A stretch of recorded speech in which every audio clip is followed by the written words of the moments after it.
नाशिक महानगरपालिका सार्वत्रिक निवडणूक नुकतीच पार पडली असून या निवडणुकीत भारतीय जनता पक्षाने उल्लेखनीय यश संपादन केले।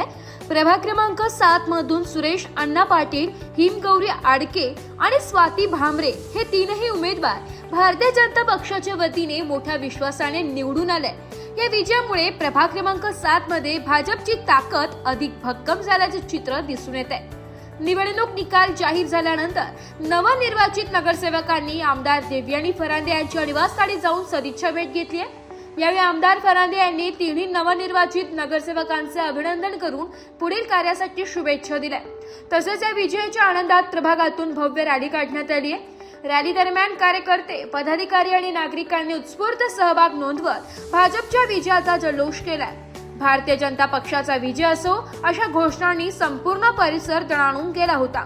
या निवडणुकीतील यशामुळे प्रभाग क्रमांक 7 मधील विकास कामांना गती मिळेल, तसेच नागरिकांच्या समस्या प्रभावीपणे मार्गी लावण्यासाठी नवनिर्वाचित नगरसेवक प्रयत्नशील राहतील असा विश्वास व्यक्त करण्यात येत आहे।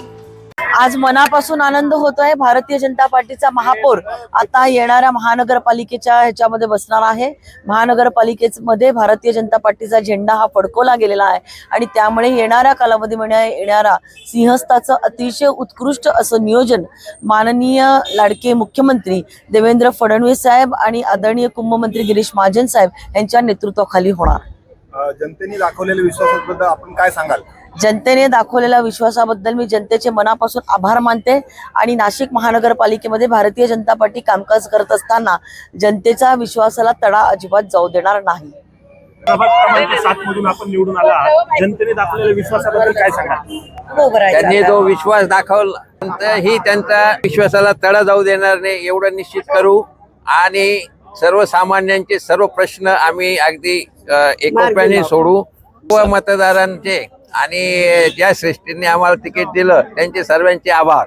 हे आमचे अतिशय जवळचे मित्र, आम्ही शाळेमध्ये पेठे हायस्कूलमध्ये बरोबरच शिकत होतो। सुरेश पाटील यांना पहिल्यापासून समाजसेवेची आवड आणि मला आठवतं नाशिक महानगरपालिकेच्या माध्यमातून स्थायी समितीचे चेअरमन असताना त्यांनी अनेक विकासांची कामं केली, ज्यामध्ये नाशिकच्या सांस्कृतिक इतिहासामध्ये, ऐतिहासिक बदलामध्ये त्यांचं मोठं असं योगदान राहिलेलं आहे आणि या नाशिक शहराचा चेहरा बदलण्याचं स्वप्न त्यांनी जे पाहिलेलं आहे आणि म्हणून आज नाशिककरांनी त्यांना निवडून दिलेलं आहे। त्यांच्या या कार्याला मी आमच्या गोदावरी बँकेच्या वतीनं भरभरून शुभेच्छा देतो।